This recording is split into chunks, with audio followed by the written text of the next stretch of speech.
What's going on YouTube? Unknown Sloth back with you with Guatemala's top 16 deck list of infirmities. Yes, that's right. What's up with infirmities? Hope you guys like it. A thumbs up the video and like, comment, and subscribe to my channel as always. And also, this is also getting posted up a day after YCS Indy, which my teammate MCole40 topped. The deck list for him will be up on ARG's website, so if you want to check that out, go ahead. He played one main deck Grand Soil and Gadgets, which was a pretty good meta call.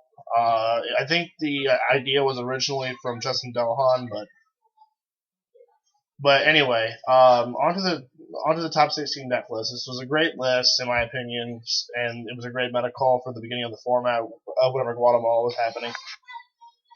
2 Armageddon Knights, 3 Archfiends, 2 Avengers, 2 Guardian, 1 Mirage, 2 Necromancers, and 1 Silent Street Patrol. 1 Book of Moon, 1 Dark Hole, 1 Foolish, 1 Launcher, 1 Monster Born, 2 MSTs, 1 1-for-1. He has a lot of traps.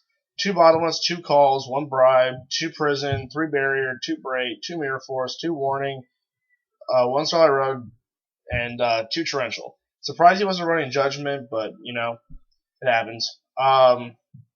Heavy Storm, Mystical Space Typhoon, 2 Prohibitions, 2 Twisters. Twister is such a good card in the side for like Infernities, only because of the sole fact that Dino Rabbit loves to play either A, D-Fissure, or B, Macrocosmos. So it's kind of needed that we would play this card. 2 Compulsories, I can see where they're coming from with that. I like it mostly in the main, but 3 Iron Walls, it's needed. It really is needed. Cards cannot be a working play, so basically you would set out your Stygian Street Patrols, and yeah, that's about it. And then like you decide on something else. But overall, pretty good card because then it can be universal. It can stop their Macrocosmos. It can stop their rabbit plays. It can stop your card from getting removed by a DD Crow. Overall, pretty good card. Next card I want to talk to you about is Infernity Force. Activate only when an Infernity monster is selected as an attack target while you have no cards in your hand. Destroy the attacking monster and special 1 Infernity monster up from your graveyard. So it all happens simultaneously, so then you can special summon like a Necromancer in defense mode. Activate the effect next turn. Special summon Archfiend. Yeah. 2 Needles Healing, of course, for windups. They explode just as fast as Infernities do, so it's a pretty good card to have. Extra deck: Catastor, Armory Arm, Doom Dragon, Mistworm, Scrap Dragon, Stardust, Sergeants, 2 Void Ogres, 1 Leviair, 1 Maestro, 1 Leviathan Dragon, 1 Utopia, 1 Papal Imperative, and 1 Zen Mains. I'm going to go over the main deck with you guys real quick. The 1 Tech Bribe was really good. Giving your opponent that extra 1 card, though, I don't like. But sometimes it could be game winning that like you would do that. So basically, it would just be going under the top deck for both of you. If they had no cards in your hand, and then when they would activate something, you negate it they would get that 1 card. But that 1 card out of the entire deck could possibly not really help them win. Though I've had situations where I did play Bribe and then it helped them win, which was bad, but. The monster lineup was pretty good. I know why he didn't do the Greffers, because he didn't want them bottomless, and Armageddon Knight sort of like ensures the fact that you just dump that 1 dark automatically without it getting bottomless or something. Yeah, if it gets torrential, whatever, but whenever this card's summoned, you can send a dark monster, so it still dumps it even though it gets destroyed. 3 Archfiends, of course. 2 Avengers. The number 1 tech in here, I believe, would have to be Guardian. Guardian is one of those not really seen cards in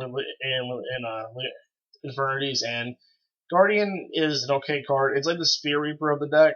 It's a 1200, 1700 defense, and most of it, most cards nowadays can't really even really get over it, especially with its big defense, along with the fact that while you have no cards in your hand, if this face of a card can either be destroyed by battle or by card effects. So basically saying, oh hey, it can't be torrential, it can't be attacked by BLS, it can get removed by BLS, but things that will remove it from play, basically. One Infernity Mirage, I agree with that completely.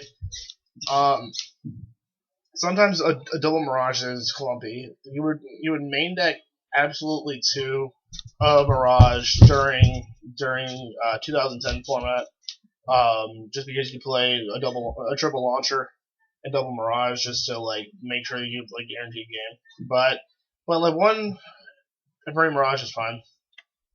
2 Necromancers, I was kind of odded out by this only because of the sole fact that Necromancer is a 2000 defense, and most cards can't get over it, like Thunder King or anything else like that. So it's just like it's a good card to have.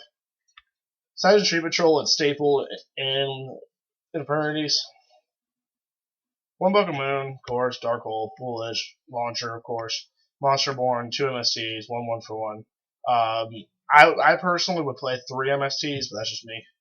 I believe the Tech D persons are good. I think they should be compulses instead. It depends on the situation. It depends on what their kind of format in Guatemala, because I really don't know. But I guess for him, it was a pretty good medical. Call the Haunted, of course, staple. Bottomless staple. 3 barriers, of course. 2 breaks was good. Some people play 3, some people play 1, some people play none. Who knows? 2 Mirror Force, 2 Warning, no Judgment, surprisingly. Usually I would probably play all 3 or like 1 of 1, like a Solemn Judgment and then 1 Warning. But I guess it was a good meta call. 1 Starlight Road and 2 Torrentials. Yeah, it's pretty good. But this is your top 16 Guatemala deck list, and this is your most updated What's Up with Infernities. And I will catch you later, guys. Peace.